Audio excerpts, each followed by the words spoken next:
Okay, so for the person viewing at home, if you have any questions, we have a chat feature and we'll check it at the end.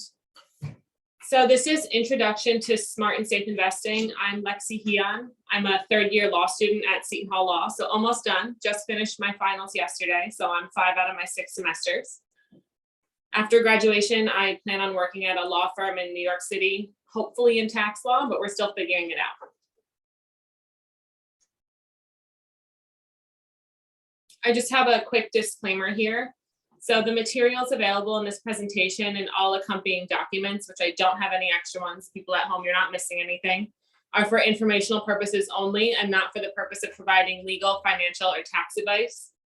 You guys can call me in like 2 years. If I'm a tax lawyer, I can do tax advice. You should contact an attorney and or financial professional to obtain advice with respect to any particular issue and or problem. The views and opinions expressed in this presentation are those of the presenters and do not necessarily reflect the official policy or position of Seton Hall. And IRS Circular 230 disclosure. To ensure compliance with requirements imposed by the IRS, we inform you that any U.S. federal tax advice contained in this communication, including any attachments, is not intended or written to be used and cannot be used for the purpose of 1, avoiding penalties under the Internal Revenue Code, or 2, promoting, marketing, or recommending to another party any transaction or matter addressed herein.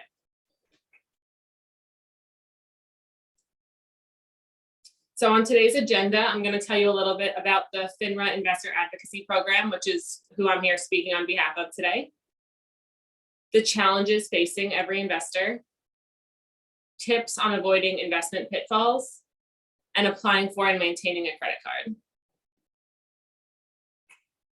So the Investor Advocacy Program. It was spurred into existence as a direct result of a grant by the Financial Industry Regulatory Authority, which I will be referring to as FINRA, Investor Education Foundation, and the hard work and commitment of the faculty and students at Seton Hall University School of Law. Everyone in this program with me this semester is going to be speaking and giving these presentations at every county across New Jersey. So I'll give you a little bit of background on FINRA. FINRA is the largest independent regulator for all securities firms doing business in the United States. And their mission is to protect investors by ensuring that the securities industry operates fairly and honestly. There are 2 components to our program. First is the educational outreach, which is what I'm doing here today. As a minimum, we'll be doing at least 84 of these presentations, but of course, we're striving to educate as many investors as we can. And then component 2 is pro bono, which is free legal representation for investors meeting certain criteria. The criteria for free legal representation for victims of securities fraud is maintenance of a primary residence in New Jersey and a combined household income of $150,000 or less. And then an alleged net out-of-pocket loss for $250,000 or less. Here's a few challenges facing every investor. First is understanding finances. There's inflation buying power, compound interest making money.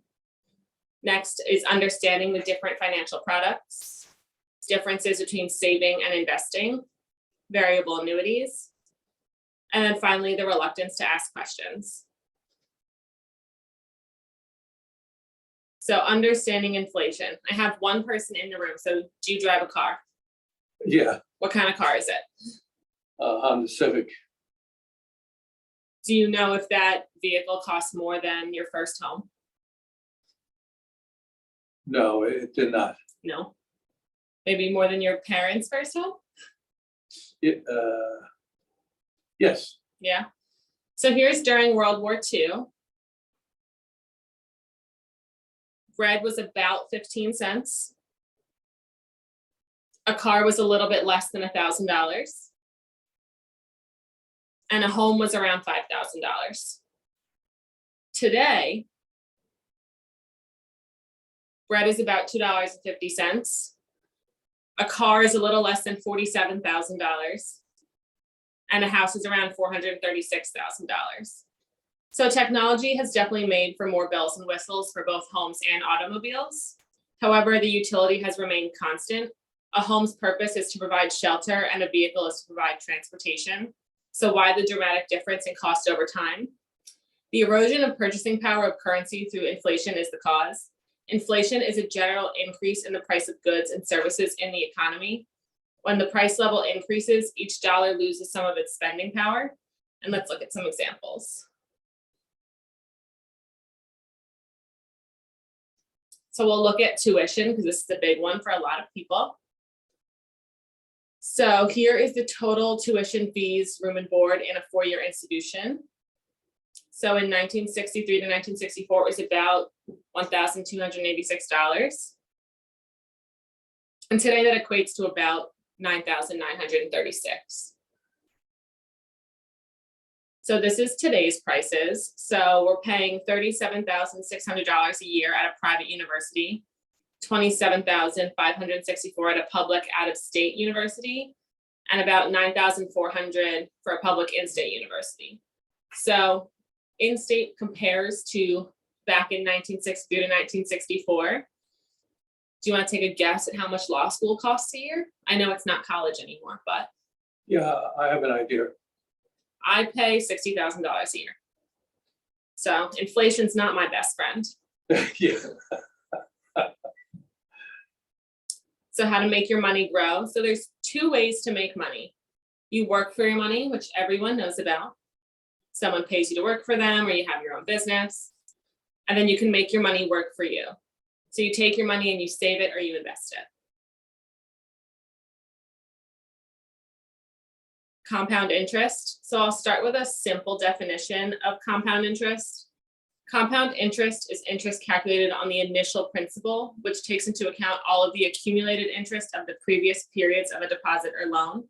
This means you essentially earn interest on your interest. Just before I get into an example on this slide, I'll do a very basic problem. So if you invest $100 at a rate of 5%, at the end of year one, you would have $105. At the end of year two, you would have $110.25. You earn interest on that $5 in year one, as well as interest on the principal of $100. So if you start at 20 and you invest $5,000 at a 4% return rate, at 30, do you know math? Do you want to take a guess how much maybe you'd have? Yeah, I would say probably around $30,000. You got to double it. You'd have about $62,000. At 65, any guesses? Yeah, I'd say probably around 200,000. You got to triple it now. Oh, So you'd have $629,000. I'm more on this path. I'm 25, so I'll start at 30. If you invest $5,000 a year at 4% again, at 30, you'll have the $0 because you haven't invested yet. And at 65, you will have $382,000. So that's a difference of $246,000. So maybe I should have started at 20. Maybe if you have grandkids, you can pass this info to them.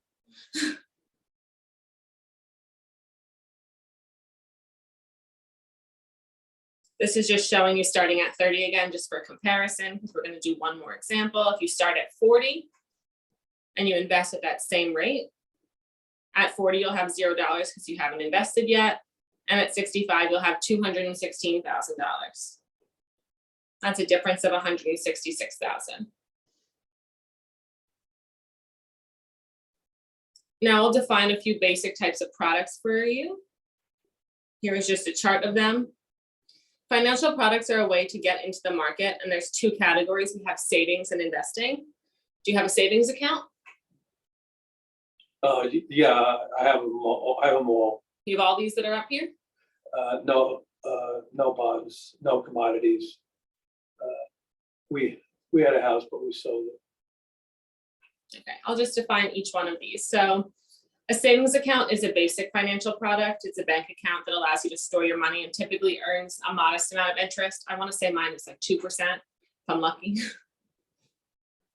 A certificate of deposit account offers a higher rate of interest, but you have to agree to leave your money untouched for a specific period of time, which you agree upon at the outset. And the last savings product is a checking account, which allows you to easily deposit and withdraw your money. I'm very good at using that one. Now the investment products. So a bond is a promise by the borrower to pay the lender their principal and usually interest on a loan. They're usually issued by government or municipalities. Stocks are a security that represents the ownership of a fraction of the issuing corporation, which is usually called a share. Mutual funds and exchange traded funds are ways to get exposure to a variety of assets in the markets. A mutual fund allows you to buy and sell based on dollars, while exchange traded funds trade based on market price, and you have to trade your full shares. And then both real estate and commodities are pretty well known. Have you invested in real estate? We had a house, Yeah. but we sold it. So I wish that I invested in real estate. Have you seen the new article about the rents in Jersey City? If I bought an apartment building, the rents are I think they're highest in the country, the article said. Yeah, I worked in Jersey City, and I go up there, a building like this, tomorrow. You could have invested. Yeah, well, Okay, variable annuities. So a variable annuity is a contract between you and an insurance company under which the insurer agrees to make periodic payments to you, beginning either immediately or at some future date. The periodic payments are typically for the rest of your life or the life of your spouse or anyone else that you designate. Variable annuities are designed to be long-term investments to meet retirement and other long-range goals. So there's 3 perks of a variable annuity. They're a way to protect yourself from outliving your assets. They have a death benefit. So if you die before the insurer started making payments, your beneficiary is guaranteed a specified amount, usually the amount equal to your purchase price. And finally, they're tax deferred, which means you pay no tax on the money until you withdraw it.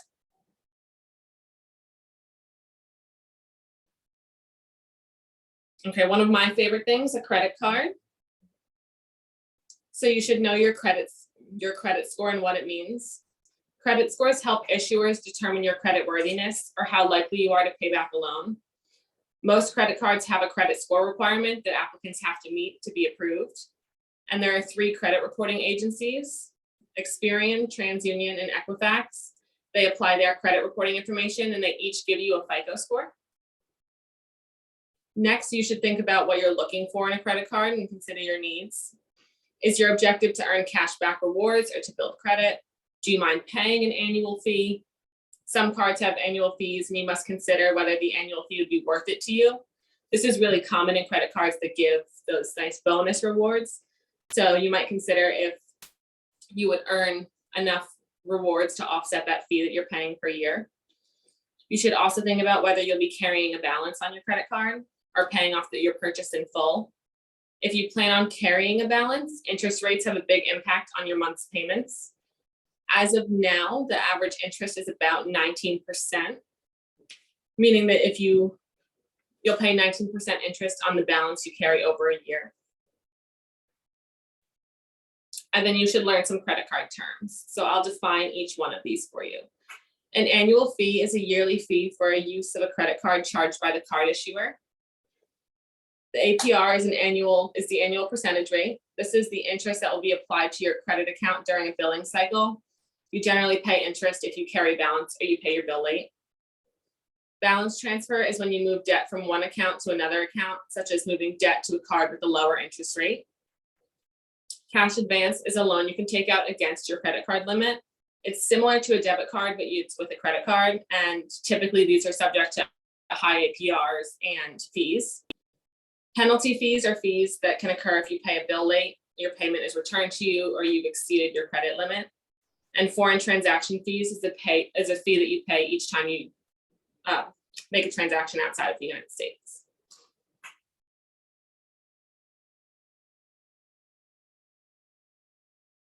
You should also determine your repayment strategy.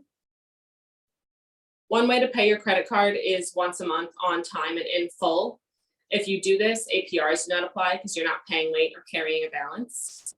Monthly payments can also be made by minimum payments in addition to interest on charges. That would be if you're carrying a balance on your credit card. Auto pay is one way to ensure that you always pay your bills on time. Auto pay will automatically pay your credit card bills for you, regardless of whether you've reviewed your statement or have appropriate funds in your account. I personally avoid auto pay because I like to look through my credit card statement and see what I've bought because I don't trust myself. People love to be stealing the credit card information from me. I've had my card compromised a few times. Ooh. And then late payments, similar to running a balance, come with the addition of interest, and most credit cards charge a late fee. That was a little bit backwards, but credit card investing. So pressure to use a credit card to invest might be a scam. The SEC has warned that if someone's asking you to use a credit card to purchase stocks or other interest in a company, to perform your due diligence. If you want to invest, you can ensure that you're dealing, and you want to ensure that you're dealing only with licensed and registered professionals. FINRA has a broker check. If you just Google FINRA broker check, it'll bring it right up for you. And it's a website that allows you to make sure an investment firm is both licensed and registered. Don't forget about interest rates and fees. Remember that interest rates exist. If you're using a credit card to invest, the money you make on investing might not balance out your return on investment. And understand the investment risk. All investments have some form of risk. When you invest with a credit card, you're combining investment risk with credit risk. If you cannot make your credit card payments, you may accrue more debt by racking up additional fees and charges. Does anyone have questions? Or just like double check on it? Yes. You know, one of the things you mentioned that you can get free legal representation in regard to what? Oh, I'll go back to the slide for you. So this is for investors meeting the certain criteria, and that's a primary residence in New Jersey, a combined household income of $150,000 or less, and then an out-of-pocket loss of $250,000 or less. You have to meet all three? Mm-hmm. Oh, okay. All right. It's for victims of securities fraud, this specific program.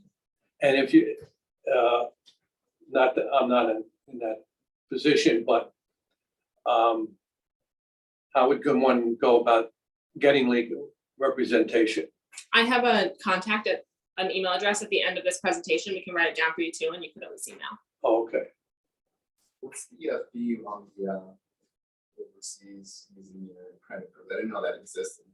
It depends on the credit card, and I think there are credit cards that won't charge one. Oh, okay. I think it's becoming more common that they don't. Oh, okay. But you just have to watch. I've had a credit card and I don't know what it was, but I knew that there was a foreign transaction fee, so I just was like, I'm not going to use it. Okay. And what is that $250,000 you're talking about? Your out-of-pocket loss from your securities fraud would have to be $250,000 or less. Oh, so all right, so that has to be some kind of security fraud. Mm-hmm. Oh, okay. Now we'll look at some keys to financial success.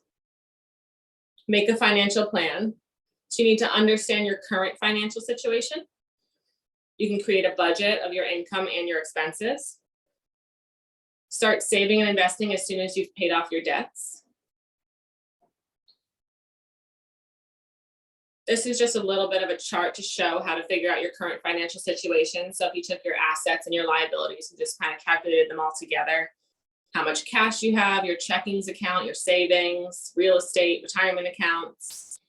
I then subtract out your credit cards, your bank loans, your car loans, student loans.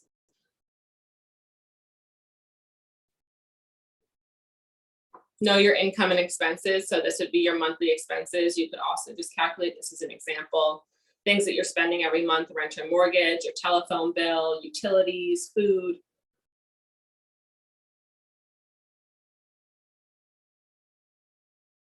And put a plan in place. A failure to plan is a plan to fail. And this is just an example of setting your financial goals. So what do you want to save or invest for, by when? Maybe you'd set yourself an amount, a goal. Don't forget to ask questions. Sometimes I get scared to ask questions. And when looking at financial documents, they can look like complete gibberish or use of large, confusing words and long sentences.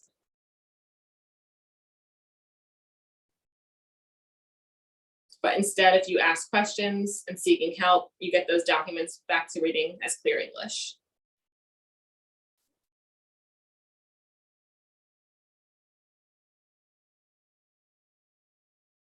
So here are some questions you should ask when choosing an investment professional or someone to help you. What training and experience do you have? How long have you been in the business? What is your investment philosophy? Do you take a lot of risks? Are you more concerned about the safety of my money?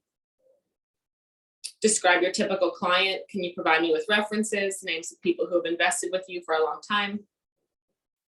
How do you get paid? Based on commission? Is it based on a percentage of the assets you manage? Another method, do you get paid more for selling your firm's own products? And how much will it cost me in total to do business with you?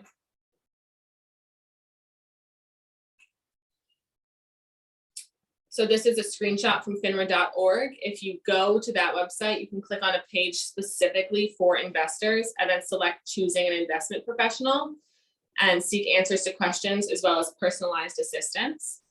FINRA can put you in contact with registered financial professionals, investment advisors, financial planners, insurance agents, accountants, and even lawyers. It's a very good website.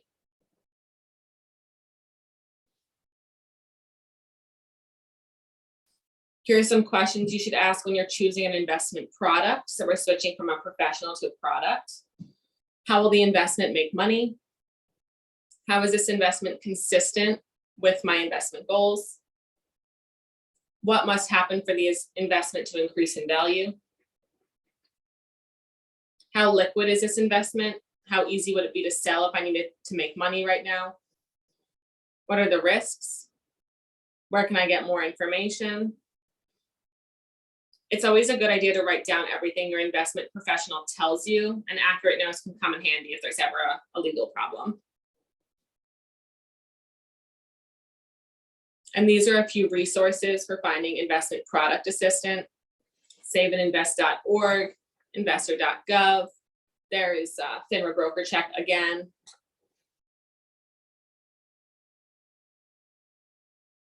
How to handle problems. Act promptly. First, you should contact the firm. You should contact FINRA. They have an investor complaint center. We focus on FINRA because it is by and large the only available forum for individual investors to resolve their issues with their broker. All financial products in the US have a mandatory arbitration clause. And by law, you only have a limited time to take legal action. Immediately question your broker about any transaction that you do not understand or didn't authorize with them. If you're not satisfied with your broker's response, contact the firm's branch manager, the compliance department. If you lost money or there was an unauthorized trade made in your account, you should complain in writing. That way you have documentation of it. And retain copies of that and all other related correspondence with the brokerage firm.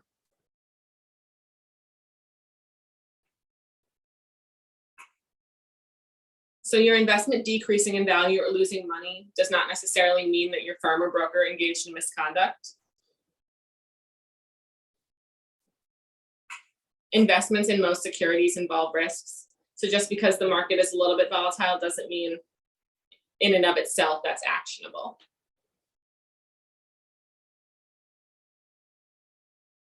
Okay, now I have a riddle. 3 birds are sitting on a wire and 2 decide to fly off. How many are left?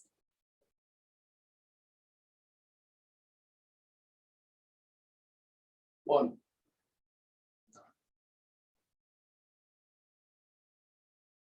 So the correct answer is 3. So decision is not always action. Just because 2 decided to fly away doesn't mean they actually flew away. Oh.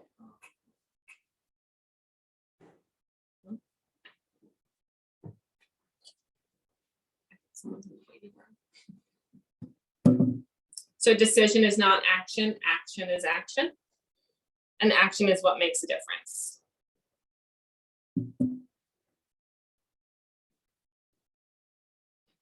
So we'll just recap what we learned today. So there are resources available to you to help you be a better and informed investor. There's FINRA IAP at Seton Hall University School of Law, which is, again, me. FINRA itself, the SEC's Office of the Investor Advocate, There are 3 challenges facing every investor: understanding finances, understanding the different products, and reluctance to ask questions. I ask a million questions. It's helped me. It was hard at first. It feels weird to just start like asking all these questions, but it gets you somewhere. And failing to plan is a plan to fail. Decision is not action, action is action. So if you're gonna be a bird on a wire and you decide to fly off, you gotta actually do it. Right. And then here is our contact info if you wanted to contact us about anything. Questions? No, it's good.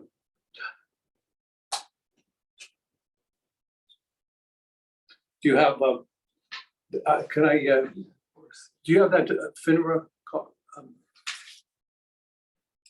card on that FINRA? I would just go to finra.org would be your best. All right, I gotta write this down. Yeah. Not that I need you, but in case. No, it's always good to have it. I will pull up the.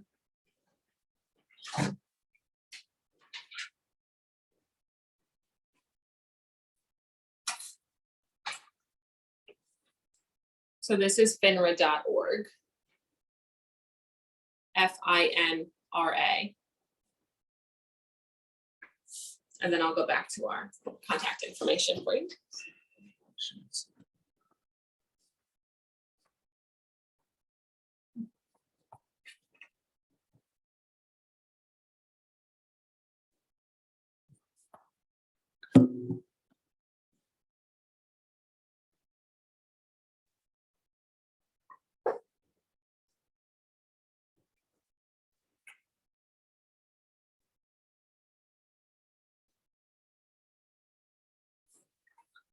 Got it? Yeah.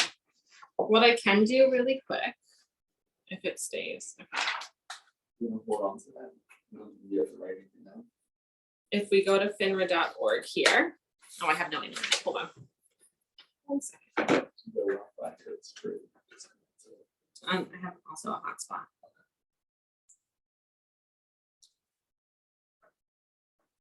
Just to show you.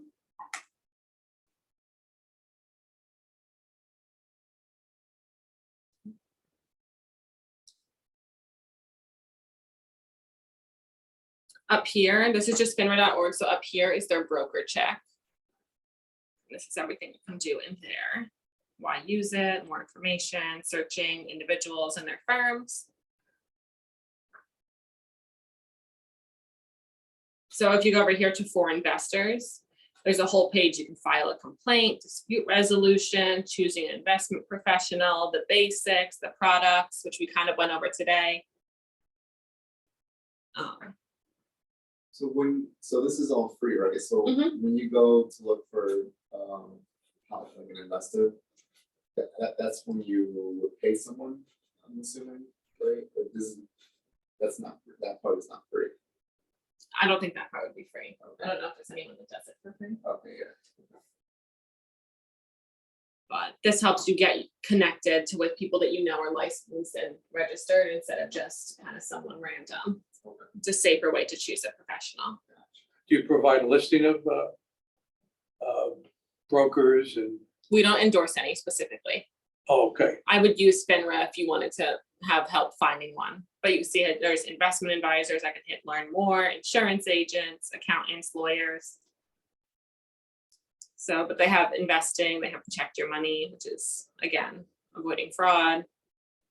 yeah, So also there's ask and check. So this is a couple things like, are they licensed and registered? So this is just kind of how to use broker check. you know, your program would be very good. I know a lot of what you were talking about, Mhm. but I think this would be very good if you could do this in schools, like not 12th grade, like for the 12th graders. So they have this information. Now, about the $5,000 and 4%, Mhm. nowhere did I realize it would be so much money Yeah. after all those, I wish I knew that at that time. Yeah, So what I'm saying, I would have left $5,000 in and not touch it if I had only realized that. mhm. So this is a real eye opener. So if you could provide this information to kids that are in high school, We are presenting to schools and we have 2 different presentations that also shows some kids like how to invest in the stock market. And we have like fake money and they have to go and invest and see what things are happening. So we are doing schools. We have a few presentations. We have this one, which is for like high school and above. And then we have one that's for like a middle school, like 7th, 8th grade. yeah, no, well, do you have any, where are you doing these programs? What school, and what schools, what districts? We're doing all across New Jersey. I know that some people have done in Hoboken. I don't have a list specifically of the schools that they've been to, but my colleagues have been to schools so far. Yeah, no, that would be great. Yeah, we're getting as much spread as we can across the state of New Jersey, all types of venues. Yeah, because just putting your money in, right now, some of the CDs are pretty good, Mhm. 3.2%. Because we have some more money invested at 3%. A year ago, you got nothing, hardly anything, but now the interest rates are going up. Mhm. So if they get into something like that, usually the CD can go, you can get one for a year, 2, well, that 2, 3 years. Mhm. But if kids knew this, Yeah, and even if their parents had $5,000 and put it away for them, you don't touch it till 20, 30 years.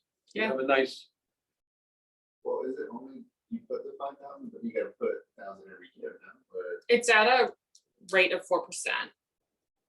no, you leave it at 4%. You don't touch it. Mhm. You don't take anything out for Yeah. those years, and that's how it'll grow. but you don't have to put more money. No, into it. no more money. Because the interest is compounding, so you're earning interest on your interest. I wish I didn't know that. I wish I You did. didn't know They that, right? didn't teach me that when I was in high school either, so I- I wish I knew when I was 20. Pardon me? I said, I wish I knew when I was 20. I'm not that far off, but I didn't know it back Yeah, then. either. yeah. Who knew it? In high Who knew school, they that taught me how to write a information, check, that but that was it. And that would be where would you put the 5,000 into, like a savings or? CD, certificate of deposit. um, Well, bank interest rates used to be very good, Yeah, way back when. yeah. Like I don't know if you were born, I know probably you weren't born at the time, but at President Carter, Mhm. interest rates were 12%, Um, which was excellent. Where they at? And then you could, and at that time, you could leave it for 5, 6 years. Uh-huh. But by the time he left, then it went down. But you were still getting 12% because it was locked in. Yeah. I was born too late. Yeah. But thank you very much. Thank you for coming. It's that $5,000 is definitely not high over. I underestimated, but thanks a lot. Oh, thank you. I don't like how much costs haven't increased. A Pardon me? car for $1,000 sounds really nice. Yeah, even at 30 years old, it's a nice chunk of change, Yeah, but 65, wow. So if you put $10,000, you'd have over $1 million at 65 years old. the more you know. Yeah. But that's why it would be good for kids to know today, Yeah, and also, we're getting the word out. and know the pitfalls as well. All right, thank you. Happy holidays. You too. Bye-bye. And thank you for the information about, Oh, right, yeah, just give us a call whenever you set an appointment. yeah, because I could learn about Zoom and other things, because I'm illiterate. Yeah, whenever. Take care. You too.